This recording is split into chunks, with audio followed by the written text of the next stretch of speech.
Ladies and gentlemen, good evening. Welcome along. Monday night, slightly past 8 p.m, but you have to forgive us. It's been a bit of a mental day, but the Live Lounge returns to its normal spot of Monday. Myself, Bill Barnes, Jack Garwood, and Lee Boyce are here to what should be an interesting couple of hours. Plenty going on. Gentlemen, how are we?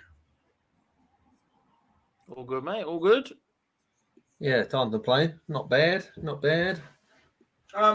Bit of a mental day today with the Pro Tour and everything going on, but we're going to talk you through a week in darts and try and break it all down for you. But let's jump into the chat room as always. Tommy Dell is in. Heavy, how we doing? Kyle, Daniel, how we doing? HGV, JV even. Mark, Matador, Ricky, David, Stephen, how do? Lendl is back in. David, how we doing? Adam, Warren, Chris, Carl, Tommy. It's been good. Remember, we just shared some links on social as well. So if you see it, make sure you give them a little bit of a plug for us as well. We've got Anthony Eugenia joining us from the CDC to have a bit of a chat about cross-border around 9 p.m-ish UK time. But, gentlemen, it's been a week that's been dominated by what's been said a lot of the time as well. And there was an interview, obviously, that we were part of at the Manchester Premier League that from Nathan Aspinal that at the time I thought was really good. But it's sort of like been dissected a little bit. I'm not sure if what he said's been taken out of context a little bit about Luke being a celebrity now. First of all, what was your take on it?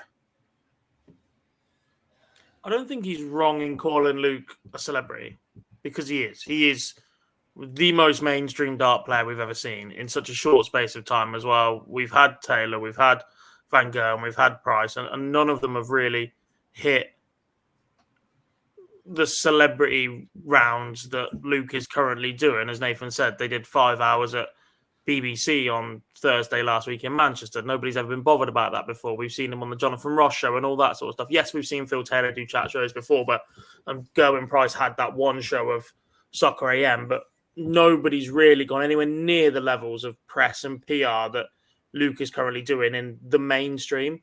I think by turning around and saying he's not a dart player is where it's been construed differently a little. He is a dart player. He's a very, very good dart player. In fact, he's one of the best dart players in the world. You can be a dart player and a celebrity. And I think that's where Nathan's got a little bit ahead of himself. And then the, sensationalist headlines have appeared from.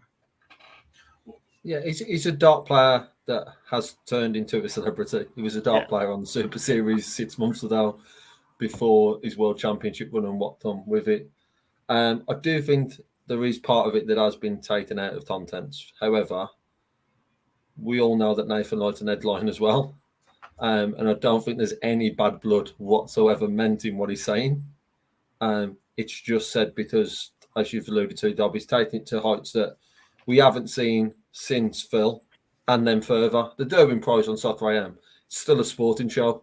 Someone on Jonathan Ross is completely different look whatsoever. Yes. We haven't seen Children in Need or whatever it was. Yes. Yeah. Children in Need. Obviously, we've seen the multiple tweets back and forth with the wrestling. We've seen him at Manchester United. Yes, we've seen multiple players though there before. I remember the likes of Painter and Hamilton and that doing it 10 years ago as a Premier League collective. But this was just little doing it solo, and he's a celebrity, but that's because what's happened in this short period of time. But he's also, I agree with you, Dob. He is one of the best dart players in the world right now. Let's play the clip. I haven't cut anything out of it. This is the complete segment of what he said, because then no one can say I've been taken out of context. Yes, it's not the whole interview, but this is the complete segment of the question. No, I learned nothing from Luke. Look, he was 17, mate, at the end of the day. He learns from me. Simple as that. But he is a fantastic talent. What he's done for the sport, forget about his darts ability, because it's not about his darts, Luke. He's not a dart player. He's a celebrity. I'm a dart player. He's a celebrity. That's the difference. But what he's doing, because he is a celebrity, he's projecting darts to a whole new level. And you know, I did a day of media on Tuesday before I came here at the BBC. BBC have never cared about darts. All of a sudden, me and Luke Littler were in there for 5 hours doing media because they want us. That isn't because of me. That isn't because of Van Gogh. That's because of Luke Littler. So you know, you got to give credit where credit's due. He is helping us boys out as much as himself. But darts wise, he's great, but he hasn't got what we've got at the moment. He's got to learn from us. So I don't learn from him, he learns from me. It was interesting. I think the bit that caught a lot of people was that I don't learn anything from him, which I kind of disagree with, to be fair, because no matter how old you are, it might not be on the board you're learning from, but you can always learn something from someone in life. I think that's a little short-sightedness from Nathan in the way that he said that. Like the whole BBC thing we've just been through, but yeah, the doesn't learn anything, he learns from me is... Part of me thinks this is him trying to play the elder statesman mind games. Yeah. Which I'm not opposed to. No. But obviously it's probably now said... It's said within that statement so much more than it's ever been before. Yeah. Like, let's be honest, a lot of people, most people in the world, are struggling to beat Luke Littler on the dartboard. So you've got to try and you've got to try and get those marginal gains elsewhere. And by trying to stamp your authority in a stable, management stable with him as well, where they will have leaned on each other for advice, or Luke will have been to Nathan, or been put in that situation where they practice together or travel together or anything like that. I think that's Nathan going, well, I'm the experienced one here. I've still got something to give. Yeah, no, I agree. That's something I think that no matter how old you are or whatever, you can always learn something from someone. No matter if you're more experienced or whatever, that there'll be a little nugget somewhere that someone always knows something better than you do. That line itself, though, of I don't learn from him, he learns from me, wouldn't have been a headline within this. It's the fact that it's taken in the same answer of he's a celebrity, not a darts player. We probably won't be talking about it. It wouldn't have got mentioned. It would have been taught up in another 5 minutes of media or 10 minutes of media. It's stuff that you hear Peter Wright say probably plenty of times. It's them sort of players who allude to those sort of comments, and it would be a headline if there's nothing else in there. I think we're picking up on it because it's that same answer around Luke Littler being a celebrity. I don't really disagree with what Nathan said in any of that. Apart from the fact that he's a dart player, but he is a celebrity as well. He 100% is because of the status he's created in 4 months. Is he the first full-blown darts celebrity? We've had bits from others, but is he the first proper, fully fledged celebrity from the darting world? I think in the modern era, certainly. I think in the past, no. Eric Bristow used to walk around the entire of the country like he was the king of the whatever room he's walked in. Keith Deller won one world champion and suddenly was poster boy everywhere, but forgot he was a darts player for a while. We've seen Taylor. We've seen even Barney. You look at, I tell you now, go and look at Raymond van Barneveld's contact list in his mobile phone.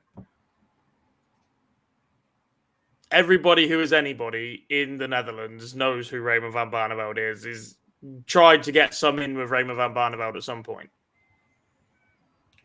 In this country, there's probably only 3 other players who have fell into that status for me, and that's Bristow, Phil, and probably Fallon. Yeah. In that celebrity status, probably looking at, I don't know, I'm a Celebrity is a TV show. Equally, Bristow was on it, but you wouldn't be surprised if Phil appeared on it. You wouldn't be surprised if Fallon appeared on it. You equally wouldn't be surprised if Luke featured on it in years to come. There isn't anyone else who falls under that category. From a Netherlands perspective, obviously, like you said, Barney would and Michael would. I don't see anyone else. It's just the world we live in today. This chat room will come up with. Yeah. In this generation where social media is so prevalent in everyone's sort of minds, he's taken it to a new level. He's on absolutely everything. Wasn't he the BBC pits for predictions this weekend? Him and Nathan. Yeah. Yeah. We wouldn't see a darts player on that sort of thing. We've seen him playing football this weekend. Every day we know what he's doing. There's not many other players we've been in that position of. Oh, they've used musicians and all sorts of shit for that back in the Loro days, and now they've actually decided to use sports people. And Phil, from a media perspective, how often is Premier League media brought even earlier and brought to a Tuesday? Obviously, it's normally Wednesday. They're in the city, and it is absolutely incredible what Luke is doing and what eyes he's bringing to the sport as well. That's the while still performing, Phil. While still performing, I remember. Obviously, Nathan said it there as well. And I remember Michael Smith said it about Fallon. I think it was in Copenhagen last year for the World Series event. And even he was like, look, people are giving her a hard time, but she's putting eyes on the sport. And long term, that's putting more money in my pocket. So some of them get it, and I think some of them don't. I agree. I think Nathan does, by the way. Oh, yeah, no, that's what I said. He's one that said it. By saying, I know why I was there and it wasn't for me, he's a clear understanding of, I did it. I've still done my duties, but I get why I was there for 5 hours. Well, Josh has said it in the chat room and Chris there as well. He's currently 4-1 favourite to win Sports Personality of the Year. No, that should have changed today, but yeah. Why today? Because Ross Cook finished running the entirety of Africa. Literally, this is the up to date. I'm looking at it as we speak in live play, and he's not even on it. That's mental. I don't disagree with you. I'm just saying that as a sporting feat and a personality to run the entirety of Africa in less than a year. Live. I'm looking at it live as we speak. Yeah. He's not even on it. And look, if I remember, again, chat room will probably correct me if I'm wrong, but it's only ever Phil that finished third, or was it runners up to AP McCoy? I know that Phil was in the top 3 for Sports Personality once. Once it was Chris Hoy won it. AP finished second. Was it, I knew he was finished. I'm sure he finished behind AP. Or was it that year? Was that Ronnie that finished third one year? How Ronnie O'Sullivan's never been Sports Personality of the Year is a joke, by the way. The same as how Phil Taylor hasn't. Mental. Oh, Matador.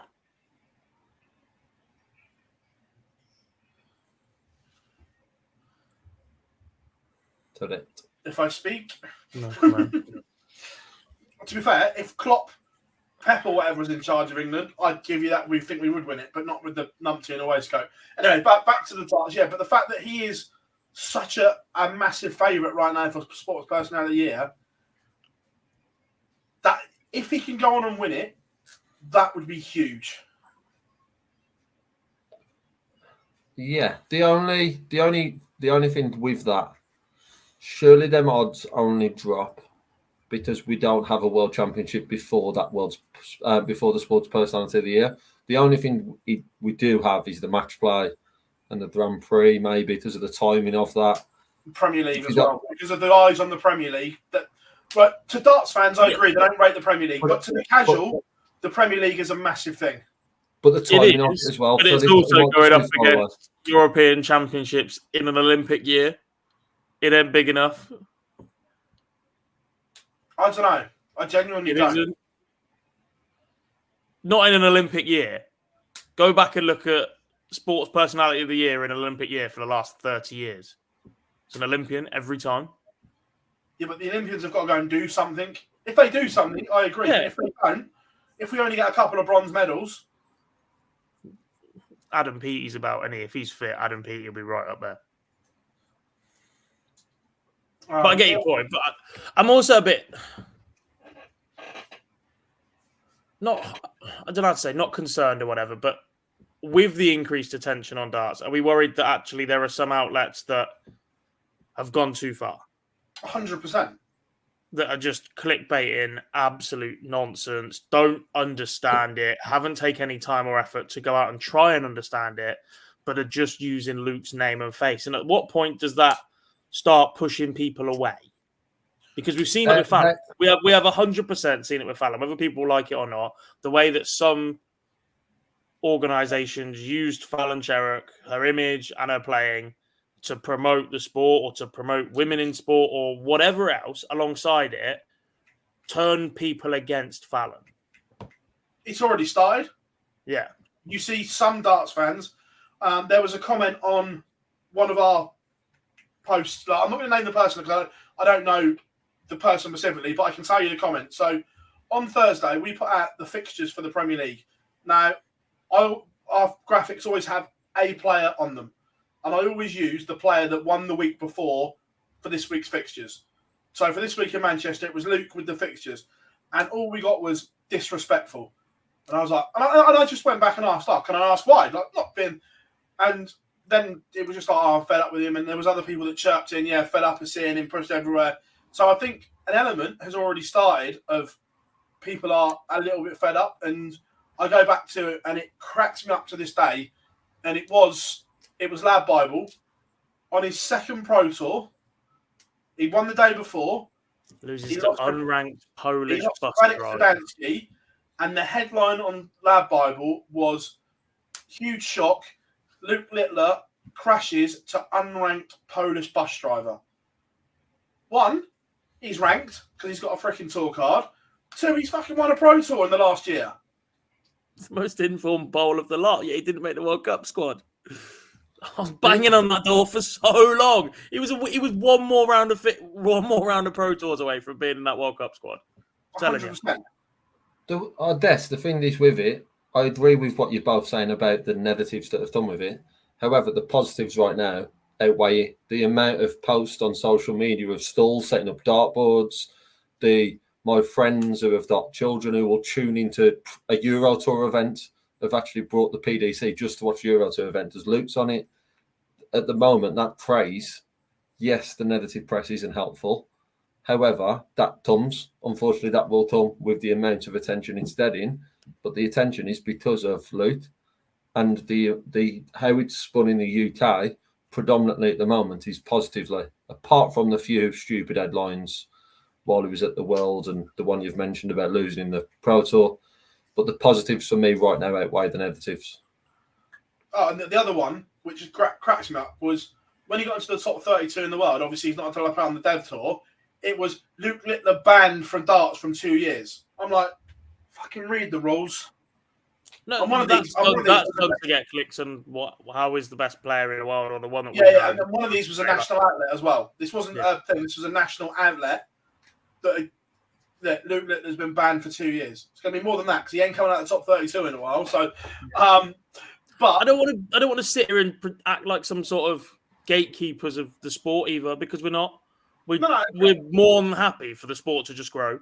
We're purely we're sat here on a media channel, right? We've got a website, we've got social media platforms, we've got YouTube channel, and God knows what. But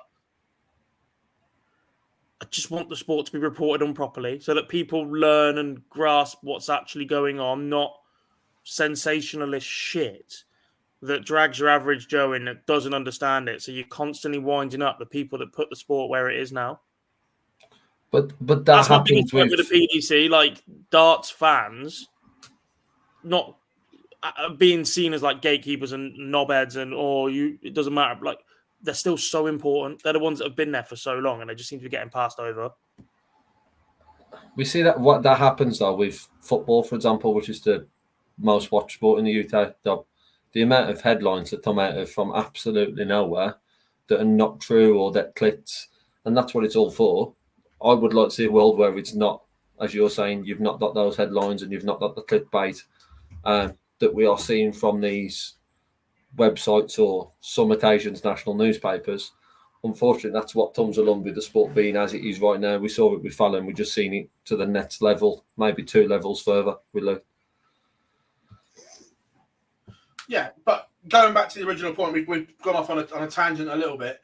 That it's great that we have someone putting darts into the light of everyone else, because darts has been ready to pop for a while. That we've seen it get bigger and bigger and bigger, and it's only the play football on Sky that is a bigger watch sport. So it's been ready to pop for a while, and that moment has come, and it's a matter of harnessing that for the better of the sport now. And look, if it is Celebrity Luke fronting it up, then superb. Andre?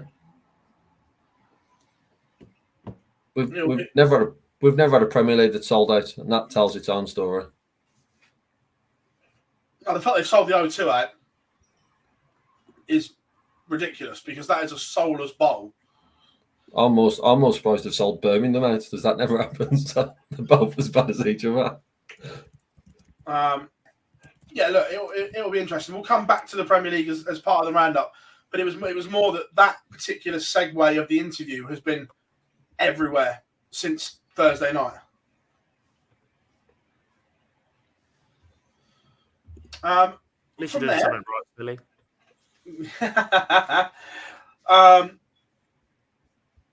Josh, we'll touch on that when we talk about Manchester Premier League. Don't worry, I'll star it, so I remember it's there. There was obviously another clip put around from Manchester Premier League, but this was before a dart was even thrown. And the first one was obviously of Gezi, and then there was one of Michael and one of Luke and one of Michael Smith as well, of the autograph hunters. Now, they do it to footballers all the time, we see it, but Gezi refused to sign stuff because he knew that this chap was literally just going to put them straight on eBay. And fair play to Gezi, because Michael did the same as well. And we see it all the time, people hanging around outside backs of arenas and stuff like that. And literally, it's just sign as much as you can and try and make a buck from the players.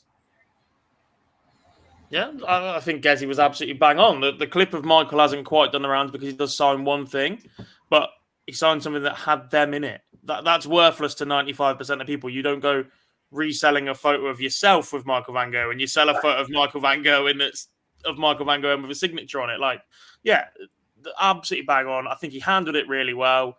I think he's called the bloke out on social media pretty well. Like, I don't tend to agree with how Gezi uses his social media 95% of the time. I think he's done it quite politely with a little bit of humor in it as well, going, look, I'm just trying to defend myself. This is what happens. And then to show off how they actually sign things at events, I thought was pretty funny. Oh, yeah, I thought Gezi was absolutely tremendous with it. But it made me laugh that off the back of Gezi doing it, there was all these clips from the same guy at the hotel, and Michael Smith must have signed about 30 of them by the look of that clip. And again, they're probably on eBay now if you have a look. And again, this is the problem. As I think we spoke about it about 2 or 3 weeks ago, about how accessible the players are. We're in a position, I think we were talking about the UK Open and the players being accessible.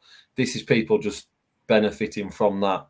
But for the totally run way, there's no problem whatsoever in collecting merchandise. There's no problem as a fan asking for something to be signed. I've done it. All three of us have got memorabilia in our property that has been signed by someone or been given to us by someone. There's not an issue with that being done. But when you are my girlfriend's now got a Taylor signature from 2 weeks ago. Yeah, but again, that's done as you've not stood outside Phil's hotel and waited with 100 programs or 100 shirts and there's a bit of a difference in the manner of how you do it. And I just think, fair play to Desi. I'm probably more surprised that Dob has actually praised Durbin Price for using his Instagram the right way than anything else. Fair play to Desi for using it.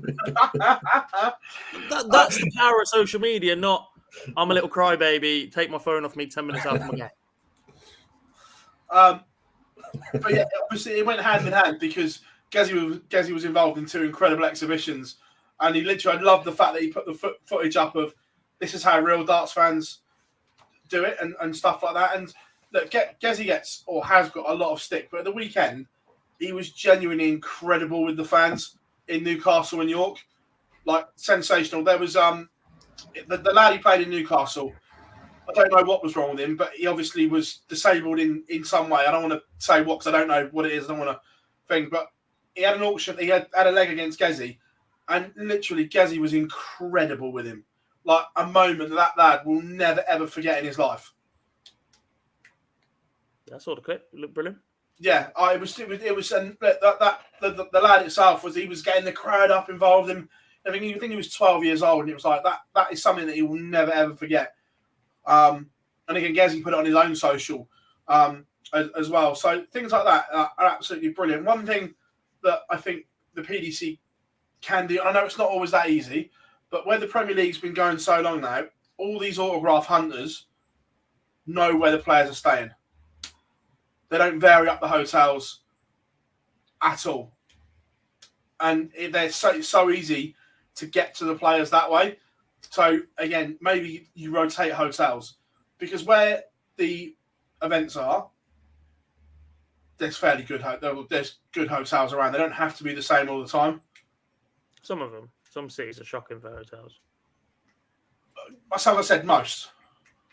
Like the hotel at Rotterdam, for instance, is miles away from the venue. It must be a good 20-minute cab drive away. Yeah. And stuff like that. So from that point of view, I feel that maybe it's only that I believe it's only the Premier League that they all have to stay in the same hotel. Let the players put their own hotels, so they're not all together. So it makes it more difficult and stuff like that. They don't have to be in the same hotel. Yes. Do not disagree, Philip. This show's going to chaos. We're all agreeing. Until we get to predictions, it all changes. It's fine. That's right, though, isn't it? Like, yeah. The other caveat to this is that if the players want to sign stuff and are going to get a cut of that, and it becomes official merchandise, whatever, someone else does the legwork, and they use. At the end of the day, you're using somebody's image, likeliness, name, or whatever. Like, they're entitled to profit off that if they so wish. Yeah.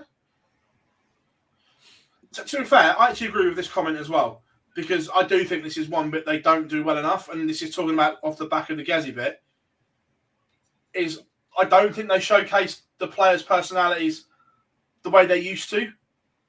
Like the old feature that everyone goes back to, the Terry Jenkins, Andy Smith promo and stuff like that, that you get to know the players. I genuinely feel that we don't get to see their personalities like we used to. Who's that up to? Is that up to the PDC or is that up to the broadcasters? I'd say they should be working hand in hand. I think it's a two-way thing. Yeah. But I think it should be worked in both ways. I mean, they've got their behind-the-scenes doc and whatever, haven't they? So maybe we'll see if the end of the year. Yeah.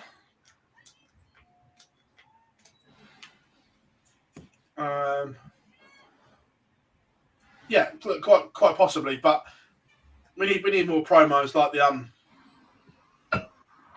Andy Smith one. The Chris Mason versus Mervyn King at the Lakeside. Yeah, exactly. I love that one, and Mace hates it. Yeah, but just things like that are so good. But yeah, all in all, I say it was good, and I like the way that they did that. Bring back the spinning wheel challenge with Dan Dawson. Some of them are really good. Adrian Lewis stood on a chair throwing darts, and I think they've just worn them out, though, haven't they? Yeah, possibly. But then it's down to people to think of new ideas to keep showcasing and stuff like that. Where you look at boxing, and I think someone said in their match room and stuff like that. Even some of the Premier League football stuff we're now seeing from the players as well. You get to know them again, because that was one of the arguments about Premier League footballers had become so disconnected with the fans that they didn't actually know what was going on anymore. Yeah. So again, it seems like in football there's been a massive push to get the players connected with the fans again. Yeah, and we saw the stuff that Paddy Power done with the tournament with Aspinal, Clayton. I can't remember. Dolby. I feel like there's one more. Cullen. Tullen, yes. Yeah. That's. Was it Cullen? Yeah, I think it was. Yeah. That sort of thing that we saw where the players then involved in something that's obviously taken up a fair bit of time, but the involvement of it and the reaction that we saw on social media to it, as well as the reaction in the venue, it's one of them things. The same with the Desi clip this weekend. It just does wonders for him and the sport. Yeah, I remember. I think it was 2019. We filmed it was just on a phone, where it was the last year at the City West. So it would have been 2019, where MVG put the Peter Wright wig on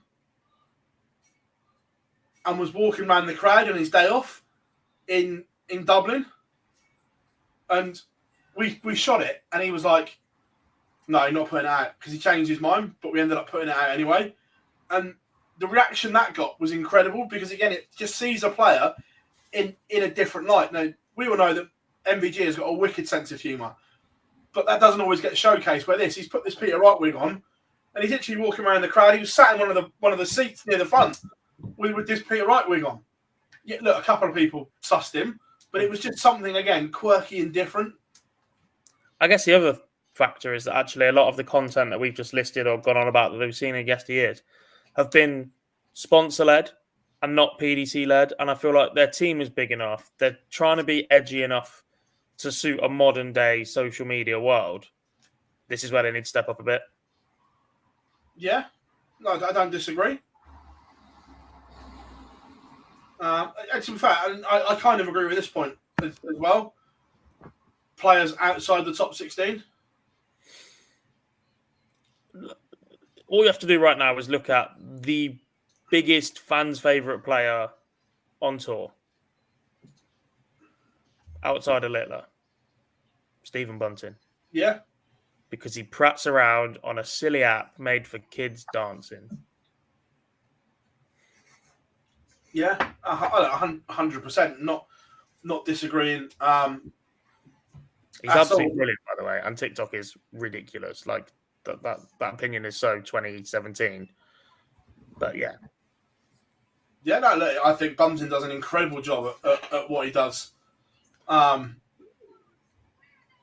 So, yeah, players, up your game. Get to Bunting levels.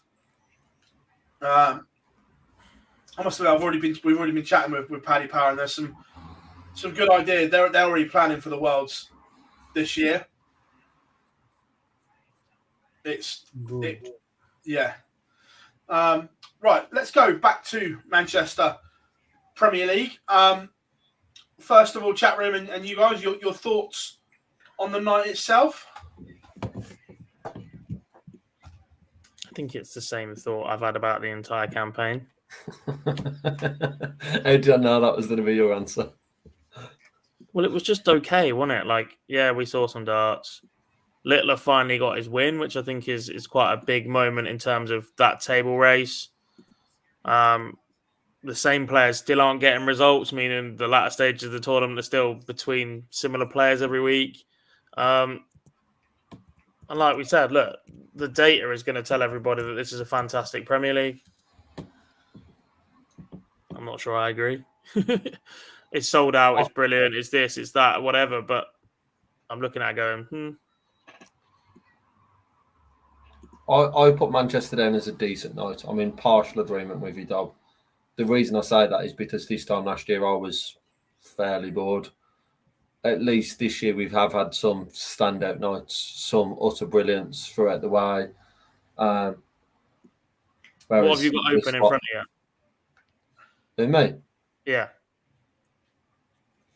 Right now, Wikipedia on the right-hand side. Close it and then tell me which have been the standout nights. Dart2Net on the next one. Close it and tell you what have been the standout nights. Nope. Yeah, exactly. Because you can't. Like, we're sat here, we're giddy because Littler's playing in the Premier League.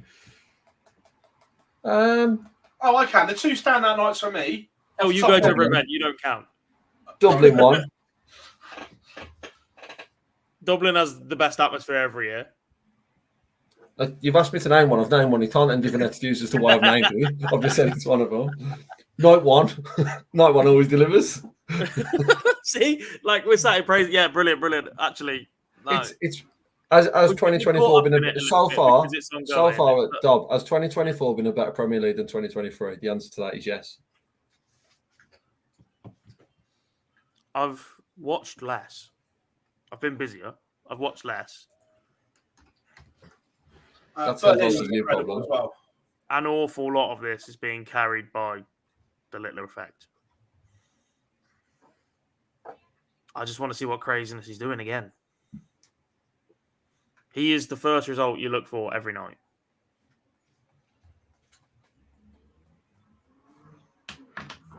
I don't think it was a bad night. It was okay. I thought it was all right.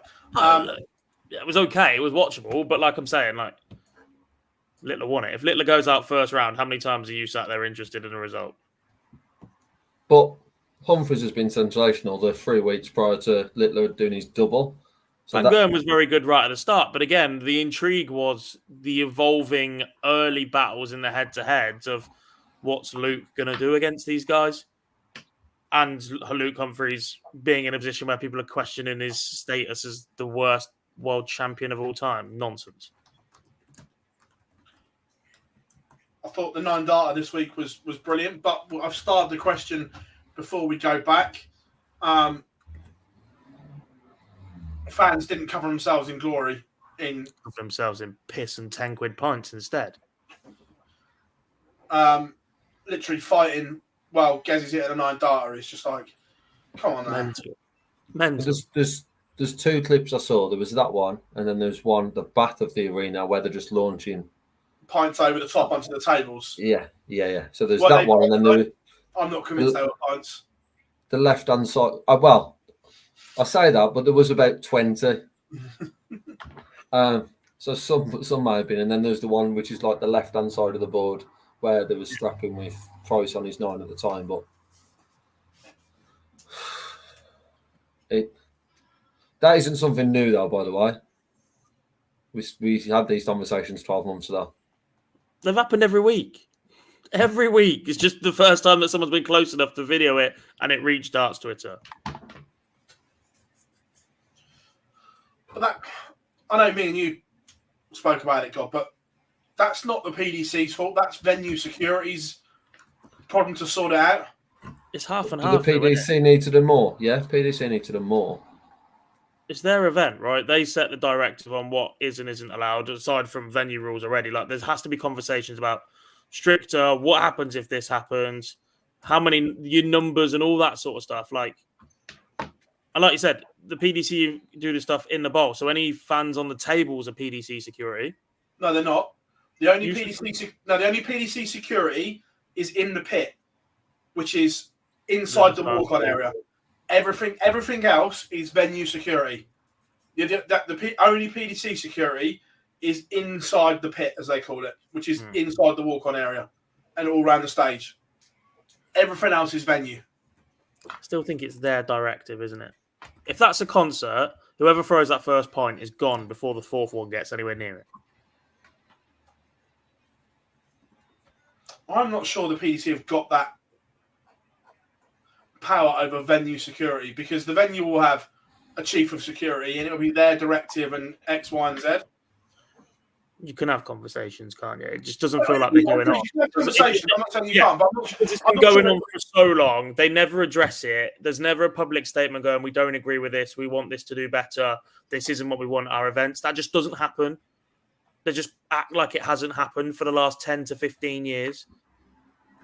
You can have a party atmosphere without having fights and throwing pints.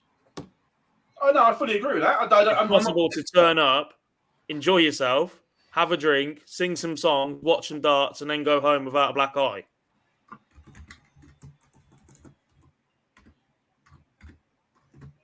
It's also possible to turn up to a night of darts without showing off to your friends you can whistle.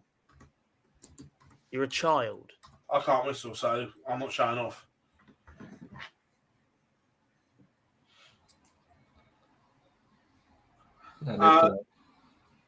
But back to the darts. Luke Littler has gone back-to-back. beating Gerwyn Price in the final. And obviously, again, we saw from Gezzy's Instagram that he said it was a shame the final was lost before a dart was even thrown. But in a final, Luke Littler has averaged a ton. Played very well. It's about time. I haven't heard this, but this would be brilliant. I'm all over that. I am bang up for that. I could hear faint whispers of comms while I was reffing earlier today, and the interaction in the chat to the chat room from Henry and Scott Mitchell was a lot different to the vibe from when Chris Mason was on commentary the other week. Let's just put it that way.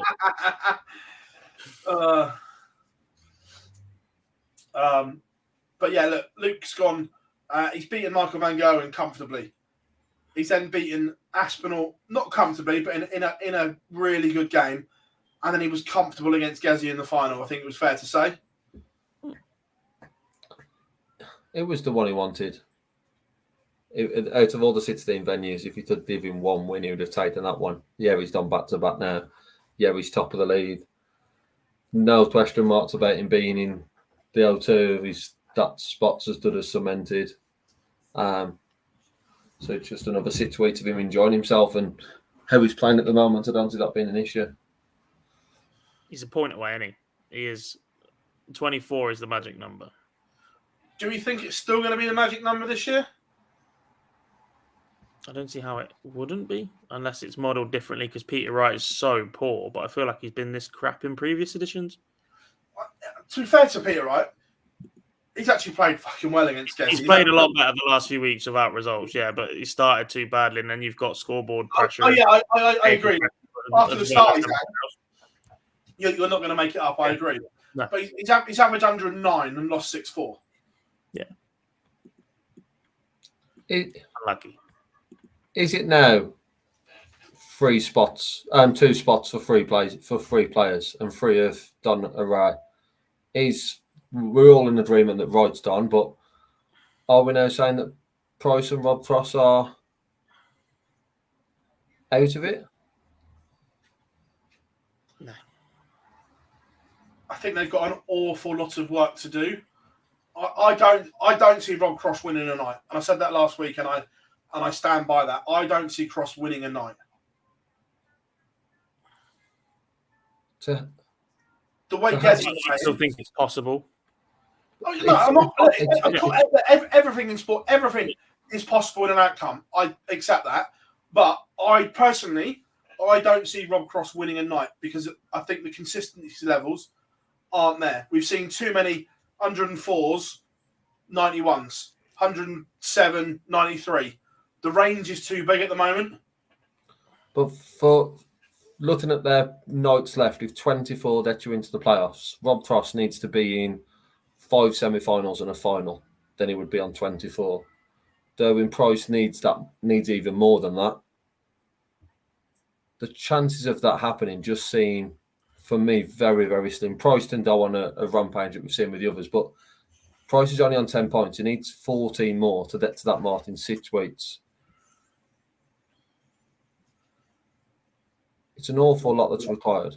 Oh, it is. But out of the players, I could see Gezzy going back-to-back and winning. The way he's playing, I could see him winning back-to-back nights. I'm not saying he will, but I think I can see that more of an outcome than I can Rob Cross winning a night. Because it's the Premier League, I don't know if I can with Desi. It's just not something that's the issue. I tend to see Desi coming into form. Not conducive for Gerwyn Price to play good darts. To play winning darts. He's played good darts. He just doesn't play winning darts. Yeah. No, look, it's an interesting one. Before we wrap up Manchester, we've got a couple of clips. We'll play the other part of the Nathan Aspinall one and then into Luke Littler. Yeah, I've got a box up before the final night. I think I'm playing Michael next week, Van Gerwen, so that's a big game. He's under pressure. He's not been performing well in the Premier League stage. One game I believe I can win. The magic number's 24. I'm on 18, so I'm 6 points away with 6 weeks left. it's a pretty good position to be in. Better than last year anyway. So now I'm confident. My game's getting better and better week in, week out. Nowhere near my A game, but I'm still in the top 4, playing my B game. So the rest of them best step up, aren't they? But the nerves were good. I think I learned massively from last year. I was an absolute bag of nerves last year. I'm about to say, can I say what I'm about to say? I don't know. Shit myself. Literally, last year. I absolutely bricked it last year. But I've learnt from that. And, I went into tonight going, you know what, I'm in a good position in the league table. Win or lose, I'm just going to enjoy myself tonight. And that was the plan. That was the game plan. I didn't care if I lost against Rob. I really didn't. I just wanted to enjoy the walk on, let my family enjoy the occasion. And I came out with a win first game, so that was a bit sweet. Yeah, I think what makes Nathan Aspinall is the same guy he was when he was 14 years of age. I've never changed, and I never will. I'm not going to name no names, but players in the world of darts, when they achieve success, they change people, personalities. I'm a little chav from Stockport, always will be. Say what you want. I'm a little chav from Stockport, and I'm proud of that. Glad he is. I love that. That was glad he is from Nathan, and that's what it's about. It's about keeping it real. But it's interesting that he targeted this Van Gerwen game this week because it is a huge game. Because if Aspinall wins, he's pretty much there. It's pretty much done. Where it was heartbreak last year. Well, yeah, and targeting it because your boy's in no form whatsoever, pal. Oh, he's not, and look, people are asking in the chat room about why his darts are landing flat. We've said it before, and we've looked at it. It's the action. The dart in the hand is causing him an issue because the wrist is having to overcompensate on release.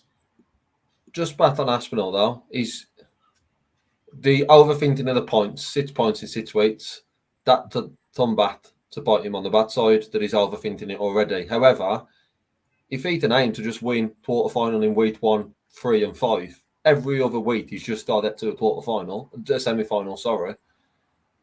If he can get rid of that pressure in that first opportunity, he's in a great position as he's talking about. And what a game to target because, as you've just both mentioned, Michael van Gerwen's form is shocking in the Premier League at the moment from a results perspective.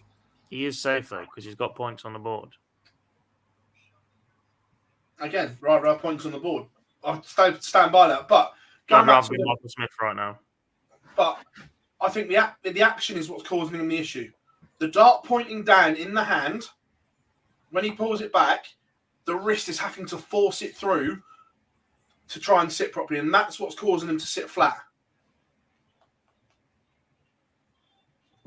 Yeah. Obviously, we talk about actions and that a lot, Gob, and until he gets that, you see it when he gets it right and he gets the dart sat minimum parallel or slightly up, he can go through those spells. But it's not sat in his hand right often enough right now. No. I don't know what it is. It's the pickup, it's what he's comfortable with. Yeah, only he knows, but that's what's causing MVG. And look, actions do evolve. You look at the difference between the way that Kyle Anderson threw a dart the very first time he walked onto that World Championship stage compared to the last time he played on that World Championship stage. He couldn't even tell me why that action changed. He doesn't know. No. He never knew. It just did.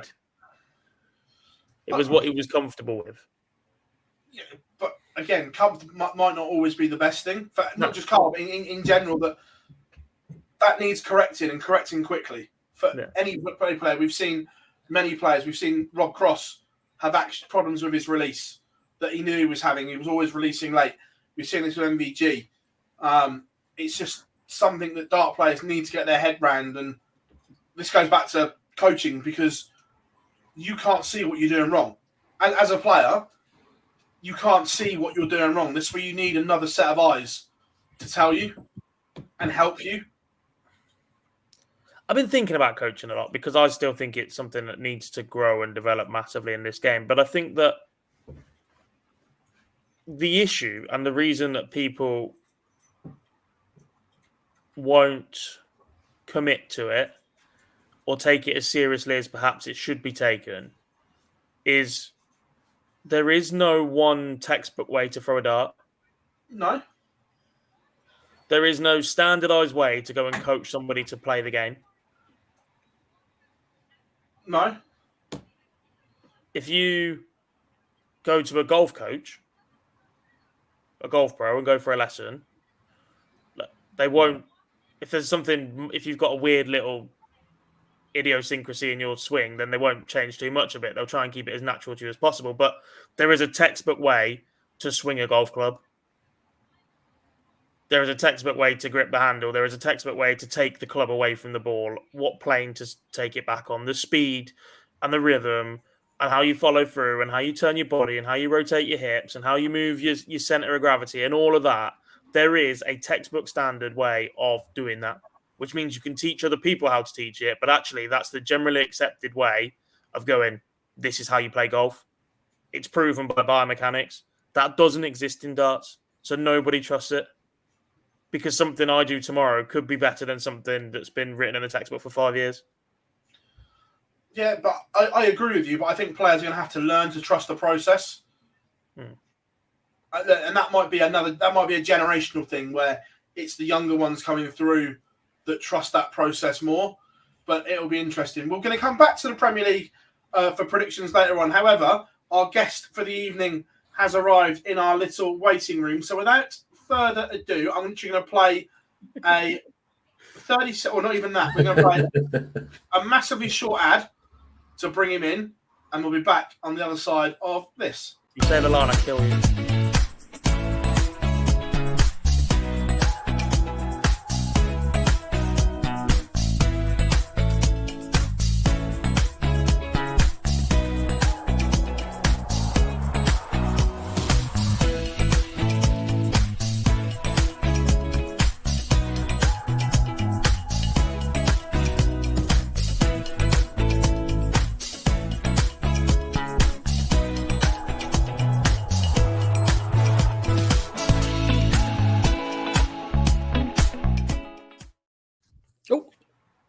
And here we have him, the one and only, the chief operating officer of the CDC, Mr. Anthony Eugenia, has joined us. How you doing, buddy? Hello, boys. Now, you would think, Mr. Lee Boyce, that I need these protective glasses for an eclipse that happened today in Texas, but oh no. You may think, Phil Bars, that I need these protective glasses for the WWE superstars as we saw Cody Rhodes finish his story. But no, Jack Forward, I got these protective glasses for the megawatt star power that the championship dart circuit is bringing to Michigan City this weekend for the cross-border darts challenge. How you doing, buddy? Good to have you back on. Great, boys. I am so thrilled to be with you. You know I'm a big fan in the chat room every week, and I just can't get enough of what you bring to everybody on a weekly basis. The content is just fantastic, and it just keeps churning things for this great sport that we love. So thanks for having me. Not That's a the problem. best entrance we've ever seen. By far. This is why we don't have guests anymore, because you just set the bar. Like, that's ridiculous.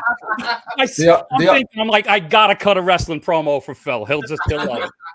Anthony, the only thing missing from that was signing an autograph for someone on the way in. That would have been just fantastic if you could have finished it off. Oh, do you want me to get into that? I know Gob hates it, but I like it. I like it. The more autographs, the better.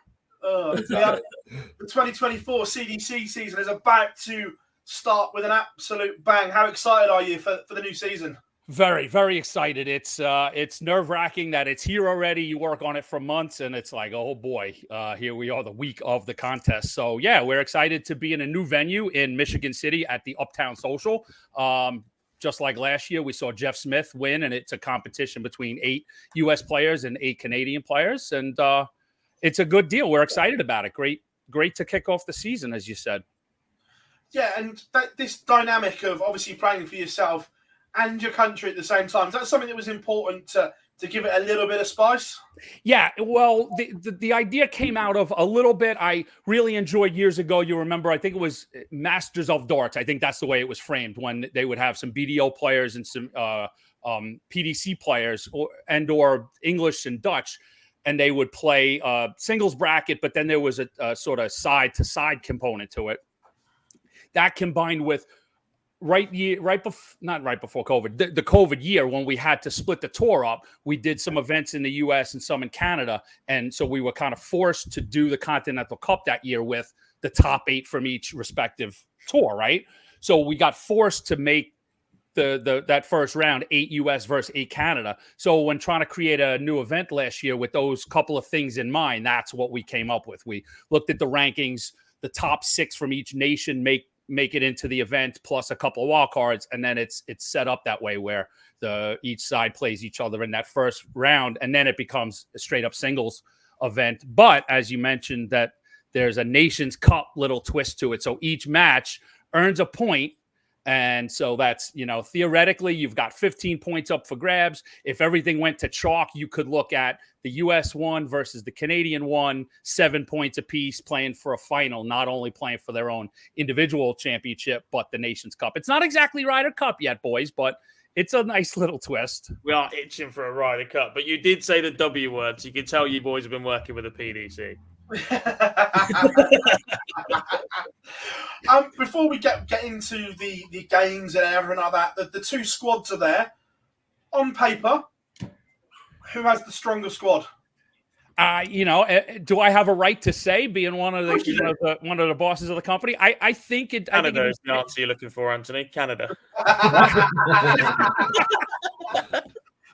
I think it would be fair to say that the U.S. side is probably a little bit stronger this year.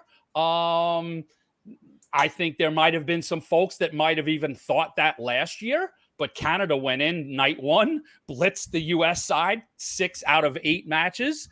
I think the semifinals were all Canada. So one never knows. You saw some great performances from players that last year that are returning this year in Keith Way and Steve Warnock. So, those players step up again. You've got a good competition.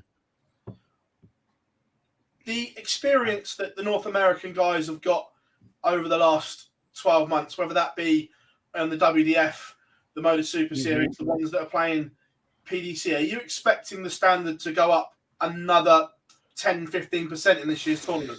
You'd have to. I was joking around with my crew last week that it's become a good problem for me. I tend to handle a lot of the CDC social media. And in the last couple of months, it's been a struggle I wake up on a Monday morning and it's like, oh, goodness, so-and-so is playing Modus, or who went over for a WDF event. So the days are gone where it's just 1 or 2 players going over to Europe to experience, high level competition. On any given week, we may have the PDC Tour car holders playing, and then, like you said, a WDF event, and Modus and seniors. And so it's like, it's been pretty astounding. So with all of that experience, yeah, of course you would anticipate the averages just continuing to creep all that much higher. We're going to put the draw bracket on the screen now so the folks at home can see it as well. This is the draw bracket for the cross-border challenge this coming weekend. And first of all, which tie jumps out immediately to you? Based on sort of where they finished the year rankings, you go with Long and Brandon, in that Jim Long, I've got my notes over here. Let's see. Yeah, Jim Long finished the end of the CDC season ranked 7th, and Jason Brandon was 8th. So it's one of those traditional, when you go into a bracket, 7-8 matches that you would anticipate being pretty tight. So, on paper, that's probably the tightest competition. But I think Gates McMillan might jump out at you right on the other side of the bracket. Horrible draw. For whom? Both of them. Exactly. And that's the fun of being on the other side of the, control table, is that it's, devilish I get great pleasure in having draws that are no good for either party. But it's good for the fans to have draws like you see in front of you. Obviously, it's going to be a bit of a challenge for a few of them to put things right, because there was a little bit of damage from last year. Certain players went there with big reputations and perhaps didn't live up to it. So certain players, are they going to overthink things this time? I don't think so. I think there's been enough time, and they've all played in different competitions, finishing up the CDC season and the Continental Cup. And as we've already spoken about, all of these different overseas things. So, no, I think, most of these guys, if not all of them, are professional in their approach, in that they're not really going to carry over a lot of baggage and put too much pressure on themselves. I think they'll start from an even line and play their best. Yeah, and again, there's a great question in the chat room there, and you might be able to tell us, you might not. Is there a reason Matt Campbell's not playing? Yes, he just simply turned down his invitation. I don't know. We are up against the European Tour, I think, right? But I don't think he hasn't qualified. But I think in anticipation that he might qualify, just Matt and his team decided to decline the invitation. So no hard feelings. The invitation was extended, and he turned it down. No, fair enough. Obviously, because that's stuff that we exactly don't to hear. Obviously, exactly. Danny Lauby, Jules Van Dongen have got to make the dash back across as well. So it's a bit of a tight turnaround for them. Yeah, when I sort of again, another thing like today, I woke up, I said, oh goodness, we've got players championships and nothing on social media and all this stuff. I don't want these guys to get insulted. Like, hey, but yeah, I thought about that as well. Players tour tomorrow, and then getting on a flight, and any delays, throw a crimp in the works. And from our standpoint and organizers, it's the last thing you want. You've got people scheduled to be on stage for a broadcast event, and you want them there early and fresh, and so on and so on. So we'll see. You know how sport goes. It's all based on results, right? If those guys play well, then you say, hey, look at that. They were warmed up great. They played this week and they were prepared. If they don't play well, you say, hey, look at that. They were fatigued and they overextended themselves. So, that's the fun of sport talk, is you can almost take it in any different angle you want. Yeah, I guess they're the boys most equipped to deal with it, though, aren't they? They're the ones that we've seen do the fair amount of travelling over the last few years. They've been on the WDF circuit, and Jules has been used to the hustle and bustle of the PDC life for the last couple of years. So they're the ones that should be and will know their game and what they're capable of with travel restrictions more than perhaps a Jacob Taylor, who we've seen leave the US or Canada a couple of times to play the Super Series, but not a lot else. Yeah, just like you said, by sort of what they've now chosen as their occupation, they've been forced to gain experience in that long travel, quick turnaround scenarios, and that's just the nature of the beast. Pursuing a dream, right? To be fair, again, same thing. Did Jeff Smith turn down an invite as well? He did. He had a prior engagement, so and the dates just clashed. It was something that we hadn't announced yet. He booked some dates, what have you. So yes, the returning champ was certainly invited. Is that a bit of a blow for the tournament that the defending champion isn't there to defend his crown? I think to a certain degree, yes. I mean, everybody likes to see a champion get a chance to defend his title. Not a blow in that we've got a great roster of players, and we've a lot of talent on both sides of the border. So we're blessed now that we can put together an event and field a good number of players that are going to bring entertaining games, high level darts. So we still obviously feel that there's a lot of strength in the field on both sides. It's the same as the fatigue argument, though, isn't it? Like if they win, or if they lose, then it's fatigue. If they win, then it's they're well prepped. Like absolutely, no defending champion, shame. Chance to see a new defending champion, and then you got two different names on this trophy. Big plus. Absolutely, yeah. We've always been lucky in that regard. We've got a lot of new champions over our history, which is good. It keeps things fresh. We've put on a Continental Cup championship for 9 years. We've yet to have a repeat champion. With a lot of talent in the room, so it is always good to sort of spread that around. Makes for nice resume fillers for everybody. Well, I was about to say, you must be delighted that two big stars from Canada aren't there, but the lineup is still stellar, and absolutely. That shows how far the CDC and darts in North America has come. That two huge names. Oh well, we've got more. Yeah, and of course, I'm trying to tread lightly. Those are two big names, two big players, but I'm also I want to be very respectful of the 8 players that are in there. Right? It's like in no way do I feel that the event is any lesser the being offered this weekend. Like, yes, you've got a real stellar lineup on there in Long. We've seen how well he's played this year, and Cameron and Jacob Taylor. Like, everybody overseas has gotten to see those players, and trying to see who I might be leaving out. And new player in Sylvain Bordeaux comes to us.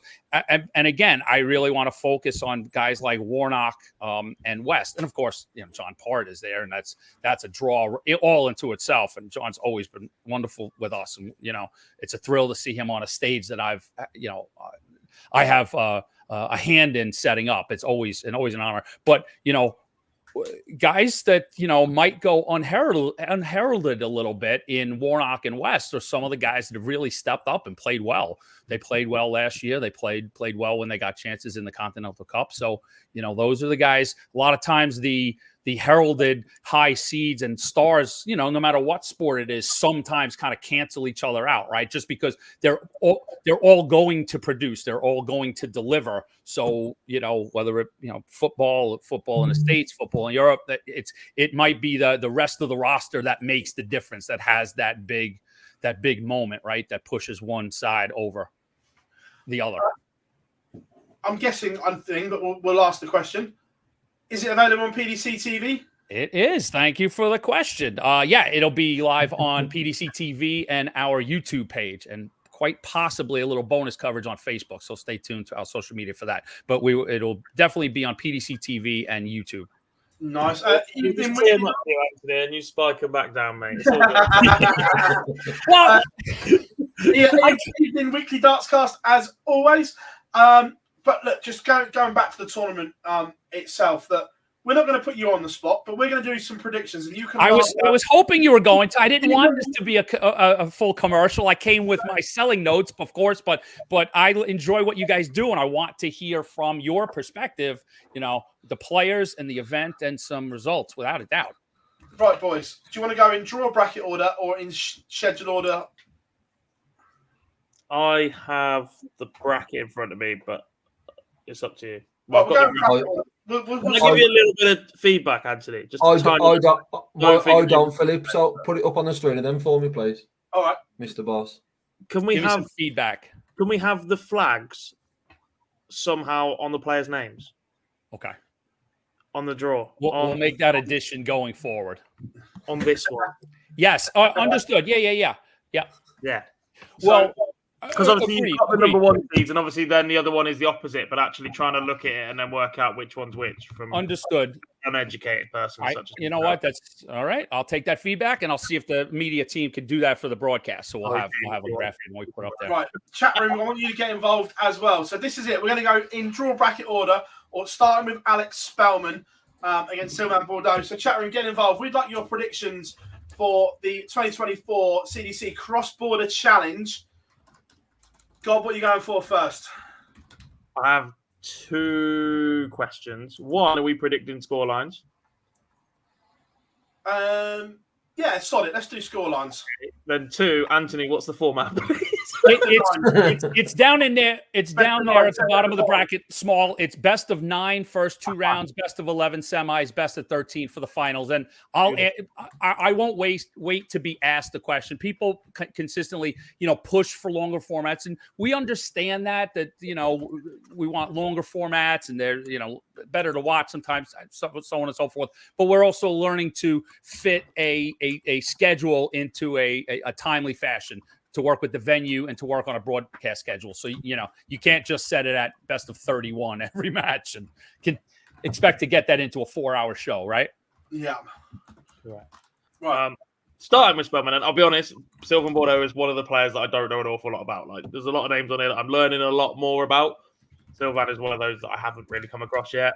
Spellman has been excellent in the departments that we've seen him in the Super Series. I think he was unlucky not to get a tour card. If you look at the level that he played at throughout of Q School to not be successful. So I'm going to say Spellman wins that one. I'll go 5-3 because that's the most common result in this format. I've done same outcome, just 5-2 though. I've just done one lower. I'm fully behind Spellman. I'm going for a Spellman battering. I'm going 5-1. So the number 1 seed is out then because we've all backed. Yeah, we've all backed Spellman. Sorry, Alex. This show works. Keith Way against Jules Van Dongen. This is where we do lose a seed. Jules was excellent at the back end of last year. He's got the big stage experience. I'm going to say Jules wins. I'm going quite big, 5-2. I've done the same as you were then, Dob, but I flipped it the other way. You went 5-3, I went 5-2. I've now done 5-3, you done 5-2 on this one. Yeah, I agree. I'm the seed. Seed is the casualty. I'm going 5-3, Jules Van Dongen. Jacob Taylor against Larry Butler. Last legger in Jacob Taylor's favour. I think Jacob Taylor will have too much for Larry Butler. 5-2. I'm going 5-3 to Jacob Taylor. Then I can't wait for this game. Leonard Gates against Jake McMillan. Close the show on Friday night. I've done for a last lady in this one. I've done for McMillan getting the better of Gates, but it was a flip of a time. Does Leonard Gates leaves 1-6-6 and McMillan gets Jake can count. I've seen. I did his week at Modus. He was excellent. I'm thinking back to last year where Leonard just did not turn up against. I think it was Stowe Bunce in not the cross border, the Continental Cup, and I'm thinking he might have a similar wobble. So I'm going Jake. I'm going 5-2. I think it's quite big. I'm real heart versus head here.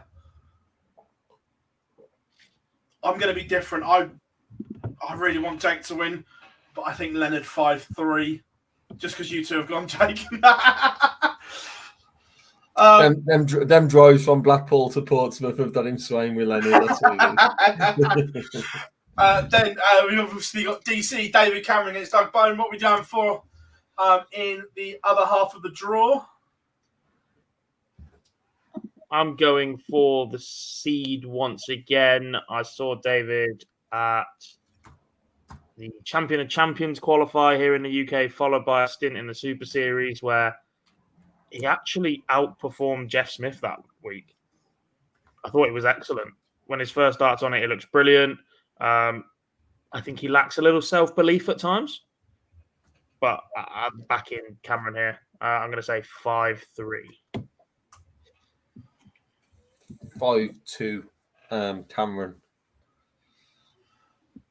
5-3, Cameron. That'll be against Warnock. Hard not to be impressed with Lauby at the minute. I think it's taken him a little longer, especially when he first sort of burst onto the scene a few years ago to get to the status that he wants.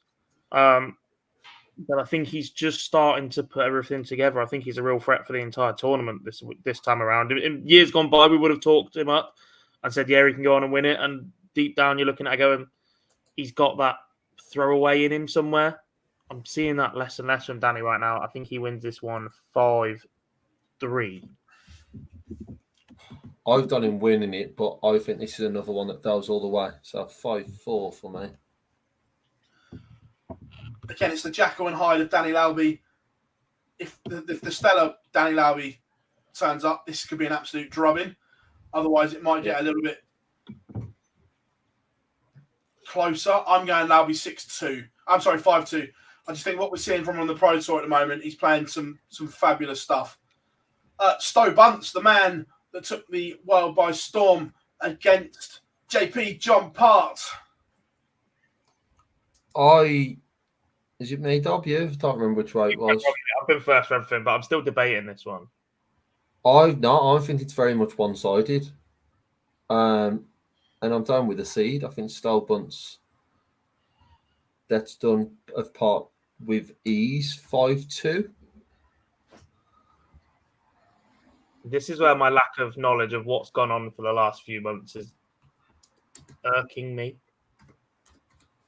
because actually I was really impressed with John Parker School out of absolutely nowhere. And then he did the same in Reading for a weekend as well. His clutch finishing is still as clutch as it's ever been. His little 2-dart combinations, his mid-80 finishes have been superb for 2024 out of absolutely nowhere. And Stowe, from what we've seen of him, is either very, very good or his B-game floor is a little bit right down the bottom. A part of that, I think, is the action. A part of that, I think, is the setup. I'm going Part. I'm going to say he wins this one 5-4. I'm going 5-4 to Stowe Bunce.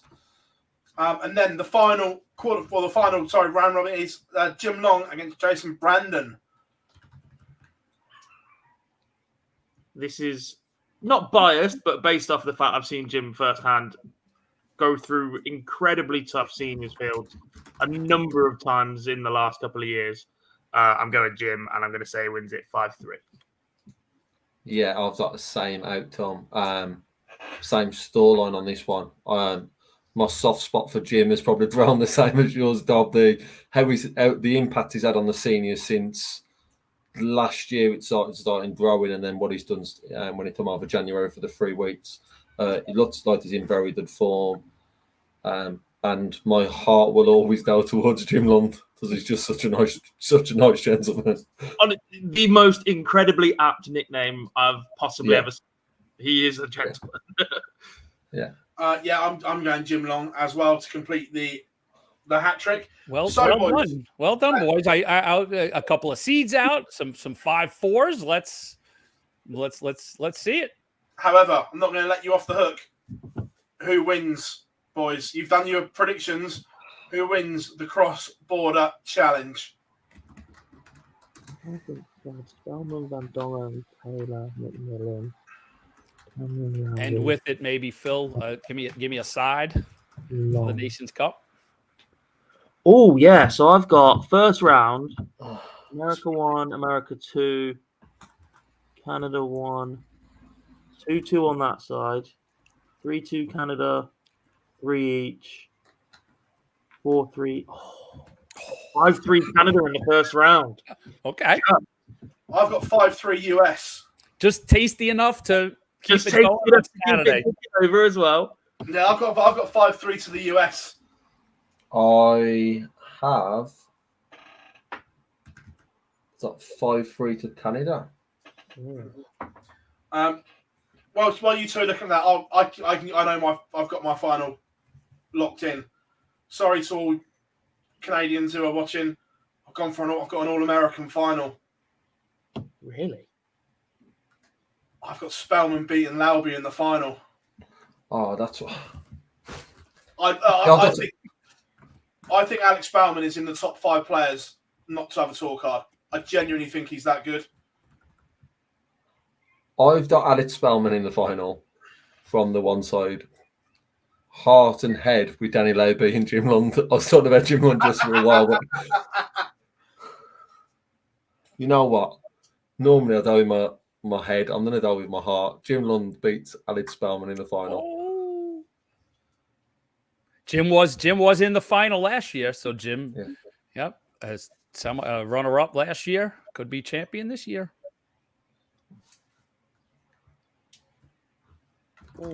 They're off the fence, Dob. They're off the fence. I'm not on the fence. I just don't see some of the players. I think Van Dongen beats Spellman.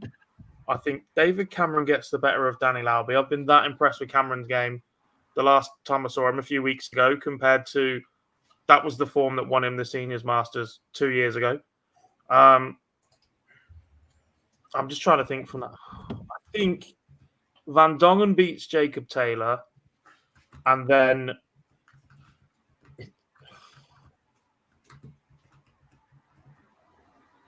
I'm so happy that this is tough. Jim Long beats David Cameron, but Van Dongen wins the title. Van Dongen beats Jim Long in the final. Sorry, Jim. Back to back. Three great finals, great predictions. I will take any of them. We've done well there. So that's the cross border. However, we're not going to let you go just like that, Andy. Well, let me just close it. So in case anybody's missed, so it is the 2024 CDC Cross Border Challenge. We're in Uptown Social, Michigan City, Indiana. Friday, April 12th, the darts will get underway at 8 p.m. Eastern. And then on Saturday, April 13th, 7 p.m. Eastern. You get all the information, champdarts.com, social media at champdarts. And like we talked about, PDC TV and YouTube. So, yeah. All right. So we'll put that event to bed. Thank you, boys. Thanks for having me on that event. Not just yet, because there is something else on the line. Yes. There is this little thing called Madison Square Garden. The Mecca. That has taken off. Vegas, don't get me wrong, I love Vegas, but it didn't work. Last year, MSG was incredible, and the winner of Cross Border will be heading to the Garden. So there's another little carrot for these players as well. Absolutely.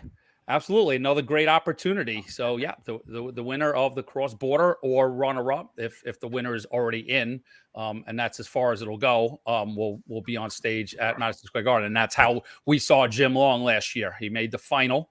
Jeff Smith was already in, and Jim earned his spot. So, yeah, another great opportunity. We're always thankful that the PDC extends these opportunities, and it's a thrill for us to, help put these players in that position. And as you said, I mean, the Garden just has delivered so far, and we don't anticipate it being any different this year. And Anthony, just on the conversation around coming to the MSG, but this year coming to the MSG with Luke Littler, we've spent about 20 minutes talking about the Littler effect in the UK. Yeah. What's that been like over the pond? We did, we just launched our own podcast as well. And we did half an episode on that same thing that, as great as that lineup is, we talked, I know your opinion, and obviously, listening week in and week out about bringing the entire Premier League in. And I mean, there's so much to that, but to me, just right now, the Littler effect moves the needle. And that's what I talked about when we did an episode, that in my opinion, that Van Gerwen, Price, Smith, they should still get you to go, in my opinion. But if you're just in those cities, Boston or Chicago, Cleveland or Washington, D.C., that maybe you wouldn't have driven in, I think Littler moves that needle. I think it should move that needle for people to say, this is a player that I have to go see. We saw the same effects that you guys did. I mean, I'm sure to a lesser degree, but it was covered. It was covered on ESPN, covered in all major publications. Right now on the Pat McAfee show, I keep trying to throw it out there on social media because I'm trying to get their attention. But they've continually talked about Littler. They talked about it in the World Championship run, and there's a couple of those guys that actually pay attention and know when he's playing either a European event or the Premier League. Like, sometimes on a Friday they'll throw up a little clip of him playing the previous day at the Premier League. So he's absolutely resonated here in North America, without a doubt. It's interesting. Darts is it's huge, but I spoke to the PDC boys a little while ago, and they said tickets are already up on this time last year. Yep. For this year's event, which again must inspire you with so much confidence that, along with the PDC, you guys on the ground are pushing darts the right way in North America. We certainly hope so. We're trying and we're learning, and we just talked about a field of 16 players that we think are brilliant and are worthy of people's time and money to come in. But we know we're, competing against, the best of the best in watching Van Gerwen and Littler and Luke Humphreys and that gang, but that's where we hopefully will, follow in the wake of the PDC success of having that Garden event continue to be really good, continue to get exposure. And, we continually hope to be like, have people, companies, media personalities, fans all say, I really enjoy this. What's going on here? What's going on in the States? What's going on in North America? And we want to be ready for that, right? To have the best product that we can. So, it's we're continuing to work in that direction. I know you are aware of it, Phil. We're very close to having legalized gambling on North American darts in North America. So that's, we hope, is another kind of turning point. But it's also a learning curve for people to learn how to be fans, is to get spectators. That's still a major process for us. I think the PDC just barely got right over that hill. Like you talked about, tickets are better than last year. The big barometer, if you recall, was they have a third section last year that they opened up the week of the event, and they were so excited that they had to open up that section. So the goal this year, I know for them, is to sell that outright, is to have, going into the event, that third level being booked already. 100%. And we've got a couple of questions, and I'm just looking at something. I'll come back to that in a minute. But I can't. What happened to the UFC guy from last year? You not care about darts anymore? Ariel Helwani. That's the one. Yeah, Ariel Helwani. He was actually at Madison Square Garden last year. He brought his family, so he was there. I mean, yeah, things do calm down a little bit. He was very much in the excitement of Wayne Mardle's call and the greatest leg ever played and that sort of thing. He had both Smith and Van Gerwen on. So yeah, he's cooled a little bit, but those are the guys that we try and, you tag on social media, you present all the information that you have, and you hope there's a spark there. So also, UFC's not in the same position it was when Ariel was blowing up for being a darts fan. No, a little different. Yep. Also, Rob asks, has darts in general seen the boom in North America since the Worlds, not just Littler? I think so. I think so a little bit. I think, some of our Q school events have had good attendance. Some of our, tournaments that we work with that are open draw tournaments, you see good fields there. So yeah, I feel that darts has garnered a positive effect. And quite honestly, it's even in my own mind, I've got to realize it's not necessarily about attendance in playing wise. Like, we've got some of those numbers. It's fandom. That's the real next place. We certainly want to keep, developing the next and new stars for us to put on display, but it's about the broadcast. It's about broadcast partners. It's about, seat attendance, that fandom. It's about people and breaking through that barrier of non-dart fans going, hey, this is a great product. This is a lot of fun. I just had a look because obviously we were talking about WWE and stuff like that. And I remember last year, the media the PDC got the guys to do was absolutely incredible, like off the scale. And I know that they're already planning this year's. Mm-hmm. So Friday Night SmackDown on the 31st of May. Where is it? Is it the MVP Arena? Where is that? St. Albany. They're up in Albany? Yeah. Oh boy. Could we see some crossover? I would say possibly if both events are going at the same time. Could you not see, let's say if WWE was on Thursday night or something, Littler at ringside or vice versa, a superstar. He missed the WWE UK event because he was playing darts, and I did reach out to him on social media. However, is there other sports? What wrestling? Professional wrestling is back, Gob. You have to swallow it. Triple H is at the helm, and we are at the start of a new era.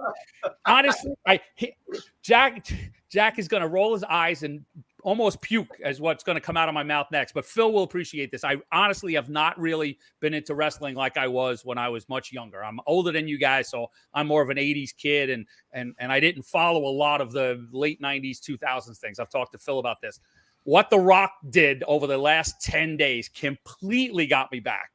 Completely. I watched 2 days of coverage over this whole weekend. Had my daughter there. She was astounded as I leapt off the couch when Undertaker the bell went off and I left and screamed, "Take her!"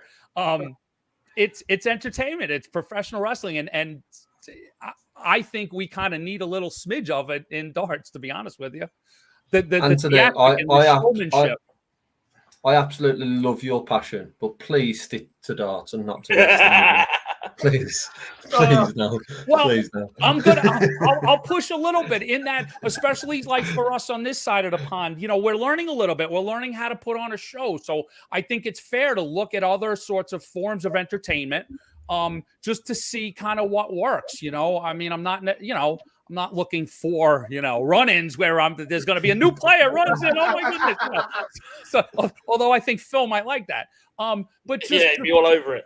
Just as long as we don't know the outcome before it happens, then we're fine. Correct. Just ask Prakash.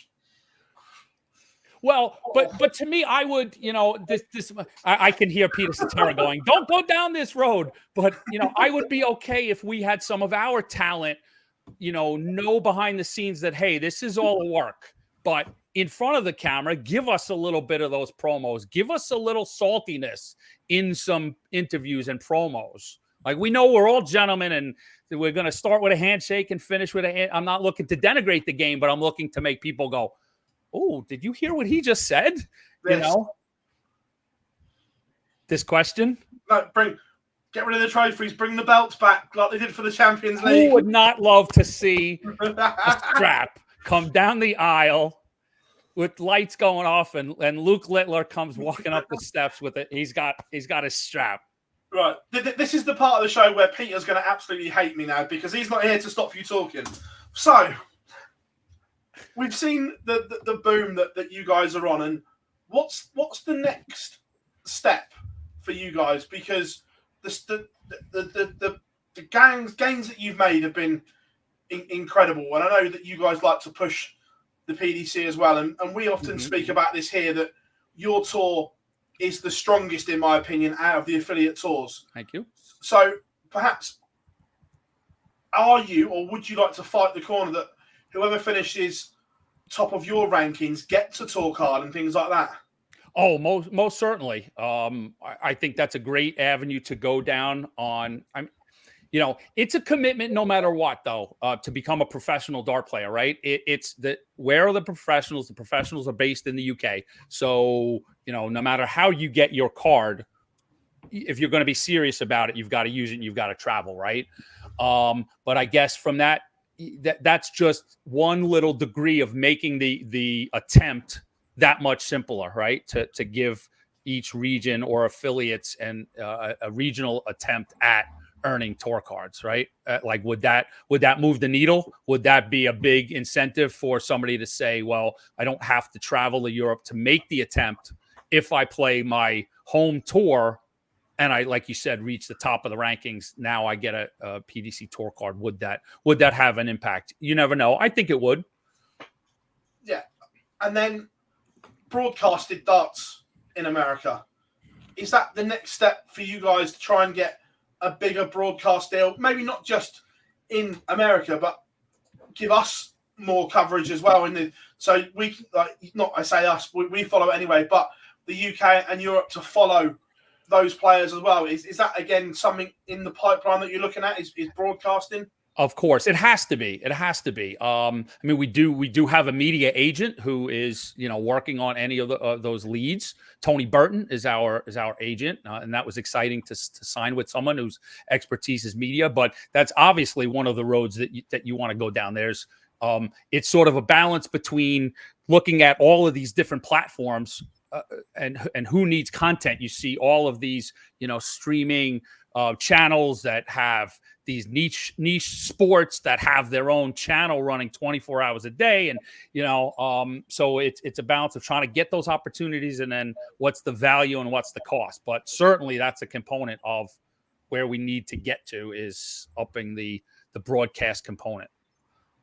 Mr. Duff is in the chat room. See, look, he does come on the live lounge, just not in person. I love him, man. There's so many. We've got to get. I was going to talk like I'm still in New York City, but the Irish and Northern Irish contingent in New York City would love a Neil Duff appearance. You got to make that happen, Duff man. Yeah. Also, we've got the whole chat room singing the lyrics to Cody Rhodes' walk-on song, which is an absolute joy, everyone. Whoa! I have not gotten it out of my head for 24 straight hours. It's straight out of mine, by the way. I'm trying to talk one of the players that is in America to walk onto that at the Garden. Oh my goodness!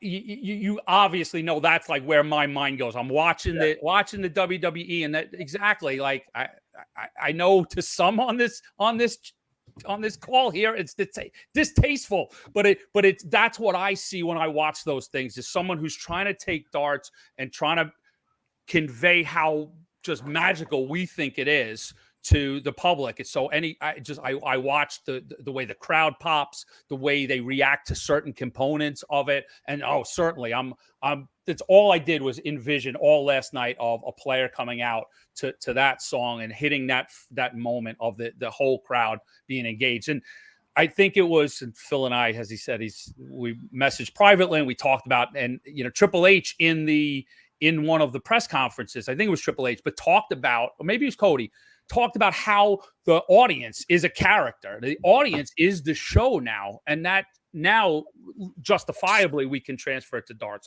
I mean, not completely. You still need a good product. If there's players up there throwing 72 averages and missing doubles, it falls apart, right? You need a real compelling sport aspect to it. You need high level competition. But if that crowd is buzzing, they're a complete component to what makes a good show. The Duff Man will be in Vegas in January. Nice. Also, the last question before we let you go, my friend, is what are the CDC's plans for Central and South America? We launched this, it's sort of a separate company and a sister company, the CDLC, Caribbean and Latin America. So just this past weekend, my partner, Jeff Good, was down there running the qualifiers to earn spots at the PDC World Cup. So Team Guyana was back in. So you'll see Norman and Sudesh back at the World Cup. It's sort of similar to everything else. It's slow expansion and development. Funny enough, what we love about that and what I've learned mainly, my partners, Peter and Jeff, they spearhead that and they send us back a lot of videos. In a weird way, they've got the components backwards to what we're dealing in North America. The dart component needs a lot of work, needs a lot of tending to. They need more competition to get the standard of the game up. But from a fan perspective, those crowds know how to party, be loud, very engaging like a European crowd. Because I'm sure from the soccer nature, right? All of the South American countries, just like in Europe, or second nature is going to soccer games and being proactive and singing and chanting. So we get footage of them. So I think when things start to come together and you could do an event down there, they'll have the crowd component. It's a matter of developing the game. Anthony, absolute pleasure to have you on as always, my friend. And whenever you want to come on, whether it's do a Fallout bar, you're always welcome out. I know you keep talking about it, but it's great. It would be an absolute honor. We are going to be doing some media as well from the Cross-Border Challenge, so we will be keeping you up to date with everything that is going on at Cross-Border Challenge at Michigan City. My friend, thank you very, very much for your time this evening. Thank you, Gob. Thank you, Lee. Thank you, Phil. Pleasure, mate. We're going to play a quick ad, everyone, to get Anthony out, and then we will be back on the other side. We've got to find it first of this.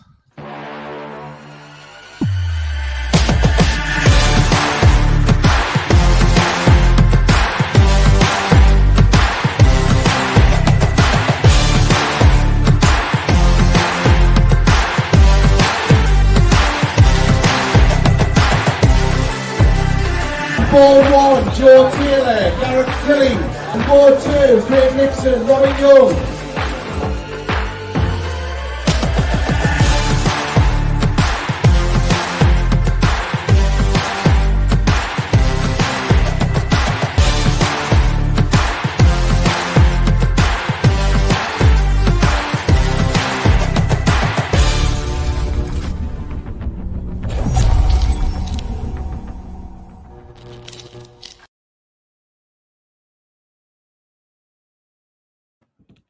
I freaking love that chat, boys.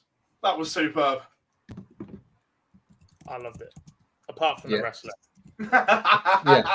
90% of it was awesome. 10% of it, but with an edit out for the podcast, it's fine. Don't worry. I will convert you boys to fans. Don't you worry about that. But the passion the guys have got over in North America for the sport is just incredible. And I can't wait to see where they take it. Right, let's do predictions for night 11 in Birmingham, everyone. So quarterfinals are as follows. Peter Wright takes on Luke Humphries, Rob Cross, Luke Littler, Gowen Price takes on Michael Smith, and Michael Van Gowen takes on Nathan Aspinall. What a game that is, by the way. First up, Wright against Humphries, boys. What are we saying? Jim Lund beats. No, I'm joking. Humphries sits free. I've actually prepared and write mine down before I go into the prediction. So Humphries sits free. I have not written mine down. I've also not done last week's results to everybody, or I made you send me the ones you were missing, and I still haven't put them into the table either. It's going well. Busy man, mate. I have to start a new note because I have a new Mac. Basically, Wright Humphries, week 11.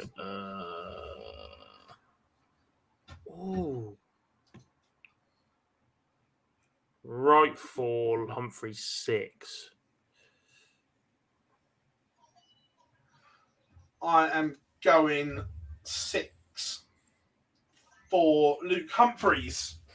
Rob Cross against Luke Littler. I only see one outcome. Littler sits 4. I only see one outcome. Littler winning. Sits 4 is the prediction.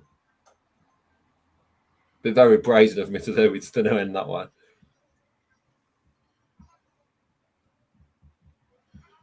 What are you saying, Gob?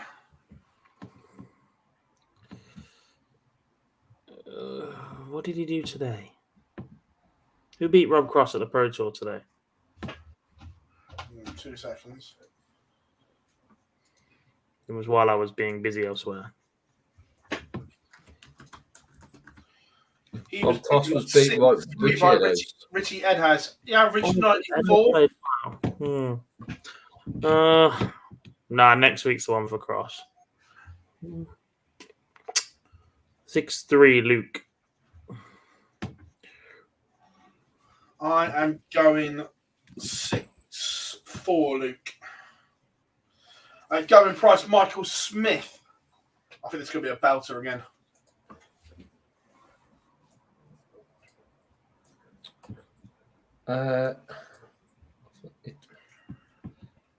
Michael Smith, but that then puts Durban Price 7 points off a playoff place, which goes back to the conversation earlier. Price is out the mix for me, and Smith beats him 6-5. Go. Price 6-3. Price 6-4.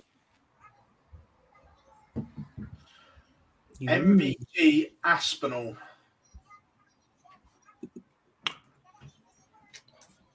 Nathan Aspinal wins 6-4. Tennessee, oh, sorry. Thought we were doing full Johnny Mack into the walk-on. What did you have, Dom? 6-4 Aspinal. Snap. 6-3 Michael Van Gowen. Shot. Back in me, boy. So, from your predictions, I would like your finalists and your winner. How are we doing, Barshop? You are good?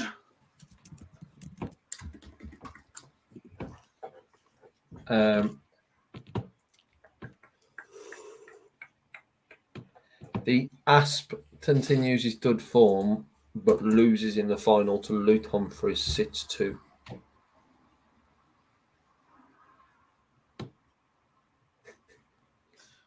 Gob?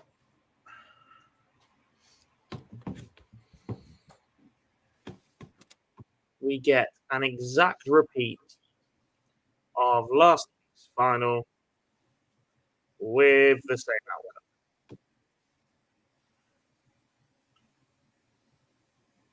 Luke Humphreys will play Gerwyn Price in the final, and Gerwyn Price will win.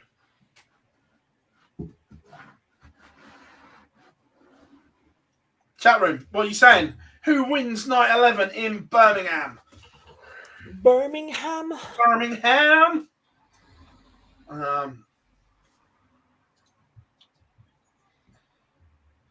So also a week in darts, Super Series on Saturday. What a finals night! Dramatic. Jimmy! We obviously have the Super Series is fucking massive.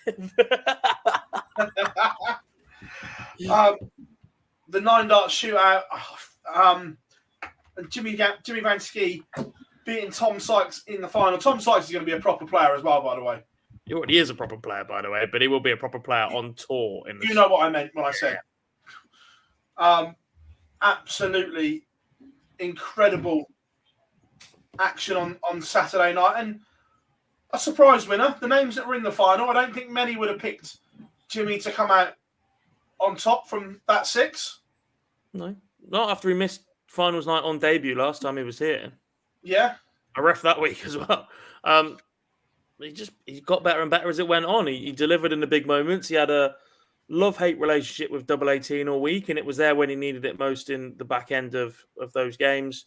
On Saturday night, he took to the crowd. So I don't know who the guys were. They weren't Jimmy fans. They were just local lads that have been in a couple of times. But the atmosphere that they created on Saturday night was unlike anything I've ever seen in that venue before. It was absolutely unbelievable. Jimmy took to them so well. Played some brilliant darts when it mattered the most. The 9 dart shootout was ridiculously crazy.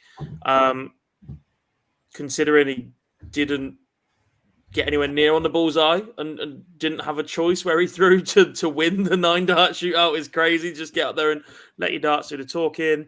Thought Kurt Parry was brilliant all week. He is getting better and better every time we see him. He'll be right up there. Wouldn't surprise me if he goes and gets a tour card in a couple of years again, because he is quality. Nothing to do with the fact he battered me in my first ever Dev Tour appearance, honest. But yeah, it was just a really, really good week. Great winner. The finals night, the Champions Week lineup looks incredible already. And this week started off all right as well. Yeah, I'm not going to lie. I didn't see an awful lot of today's. I had a quick flick through the results and a couple of hundred averages. Thornton put a 101 in, I think it was. Mm-hmm. So yeah, look, the Super Series is in a really good place, and tickets for finals night over a quarter already gone, and we don't even know who's going to be on that Saturday night. So if you want to go Champions Week, dartshop.tv for those. We'll open the chat room for questions whilst we do a week in darts, because we always miss loads of stuff. So what have we missed? We missed the World Cup qualifier, but obviously Anthony then prompted us. So Sudesh and Norman Madhu and Sudesh Fitzgerald, isn't it? Yeah. Won it. I don't think they dropped many legs at all. No. I think the big talking point again is no Portela in the qualifier. Has he just given up on darts? I don't really know.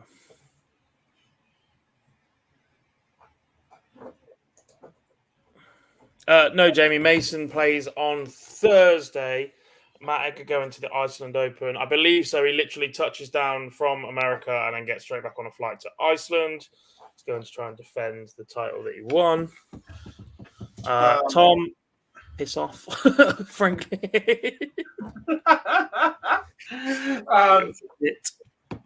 To be fair, we touched on this kind of on the stream, not intentionally, but we just were speaking about it. The county this weekend, the number of ridiculously young players making county debuts over the weekends, which kind of sparked the. And it wasn't a criticism. We just asked the question: are they picking players that young due to lack of options, or genuinely are they good enough to play? I'd say the same. I think it depends on the county. Yeah, no, that's what I mean. It wasn't, Some counties a are absolutely flying right now. You've got ridiculous competition for places. You've got people itching to make debuts still and get up there and play. And you've got some that are. I've seen some quite aged squads in the last couple of years, and they don't seem to be getting any younger. Players that are making their 200th appearance that are averaging a career of 61. Yeah. I think the headline this weekend was, I think his name's Jaden. For Dorset. Yeah, playing for Dorset, 11 years old. Draws Scott Williams, who opens up with an 11 dart leg and averages 100 against him. Yeah. Welcome What a to debut. What a debut. Yeah. But yeah, the county scene. Oh, was it 3 games left? Is it in the regular? Depends on the division. Some have some. The weekends aren't lined up properly at the moment. There's some that have rearranged fixtures and all sorts. Yeah. But that was that. Did we miss anything else? Apart from Dolby winning a Pro Tour today that we've not talked about. And a Dutchman winning the Nordic and Baltic.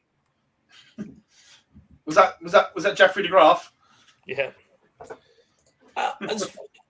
See, I didn't know Scott played for Humberside either because I thought he was a Lincolnshire boy.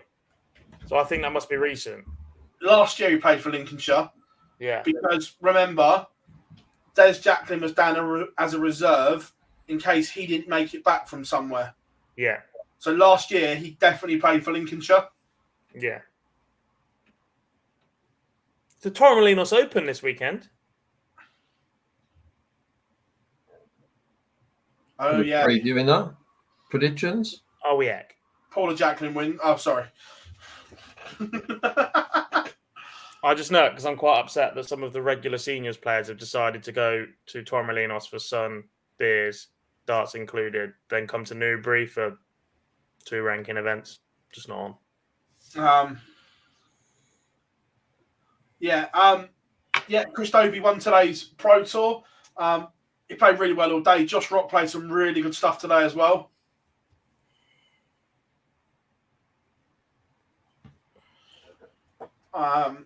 Which was good. So right, let's open it up then. Question time it is. Get your questions in. We've got 6 or 7 minutes to answer them as best as we can. Let's start with this one then from Tommy. You're looking at the wrong clock, by the way, Philip. You've got 6 minutes until this would be a 2-hour show.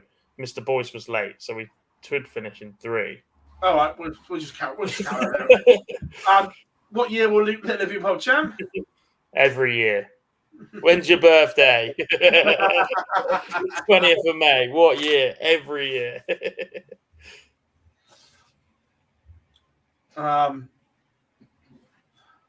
Not quite yet. A few years. I don't know, as honest. I didn't see him on the stream board today. So Isn't there a Twitter page for that? yeah, but if he was on a stream board, people wouldn't see, would they? After they tried to get it closed down. PDC are friends with them. They probably told them after tweeting on the other week.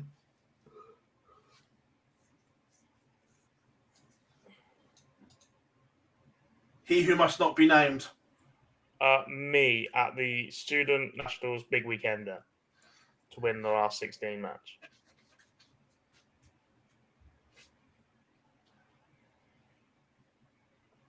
To be fair, this is quite good. That the fact that we've got to play all of them,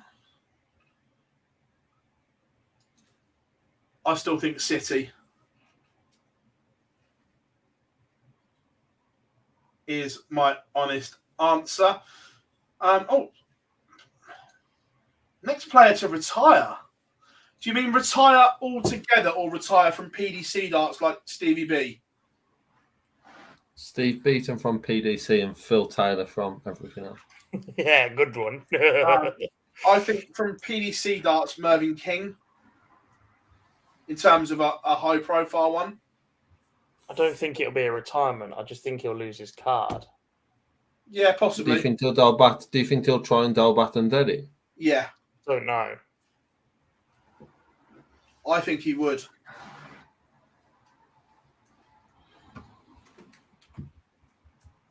Nah, Whitlock will hang around as long as he can and hope that Mason gets on tour so they can have a year together. Van der Voort's a good shout, although he's been similar with Kevin, isn't he? Yeah. Yeah, Van der Voort's a very good one.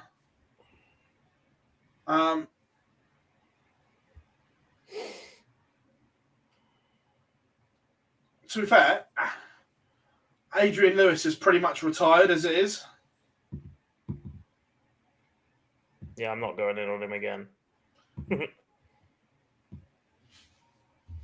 I don't have to go in on him. It's just I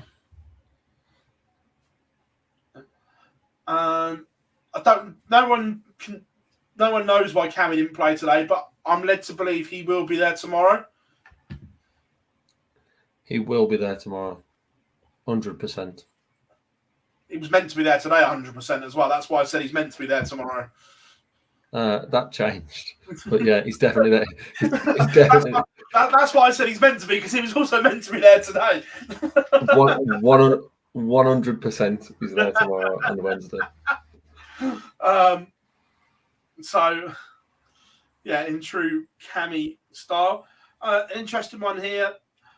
There's signs that Joe Cullen is getting back towards his best. We've seen spells of it. We have. I'm not quite sure how he managed to lose today. No, I agree. It was. People are asking us who's going to win the Pro Tour tomorrow. Gary. Shock defeat today to Benjamin Drew Roos. It was, but he didn't play bad. If he'd have had a mare, I've gone, ugh. But he still played.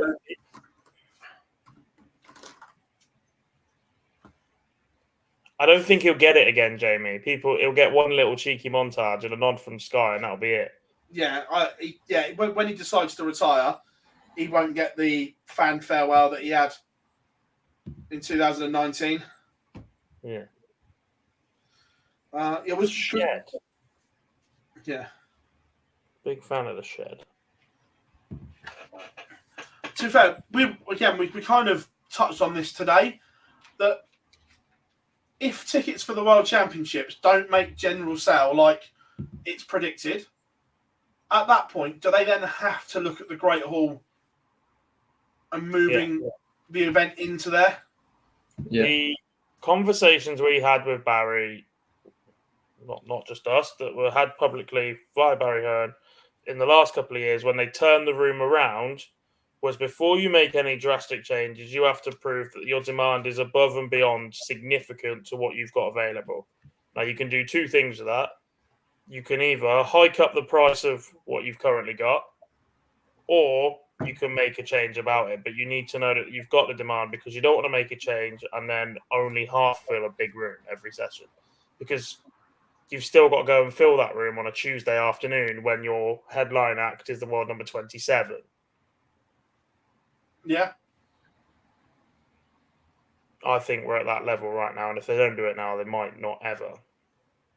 Like I say, I don't think it will happen this year. I think it will stay the same for this year. But if tickets don't go on general sale, then next year's there'll be a big announcement. We're moving it to the Great Hall. I think. Might be wrong, but that's what my gut says. I think that's just about done. We've just hit the 2-hour mark. What's the size difference in them? The Great Hall is huge. The fan zone, Chris, is what would be the arena. Yeah.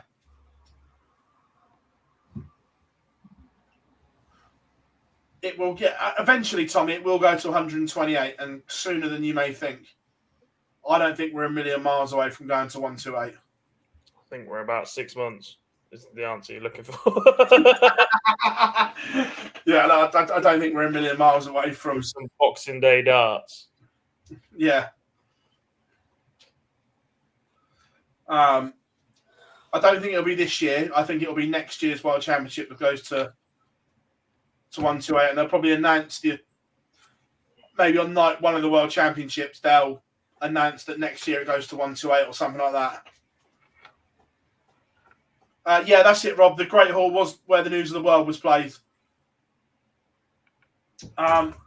Everyone, thank you very, very much. It was good to have the Live Lounge back in our regular Monday night spot after a couple of weeks of jigging and around.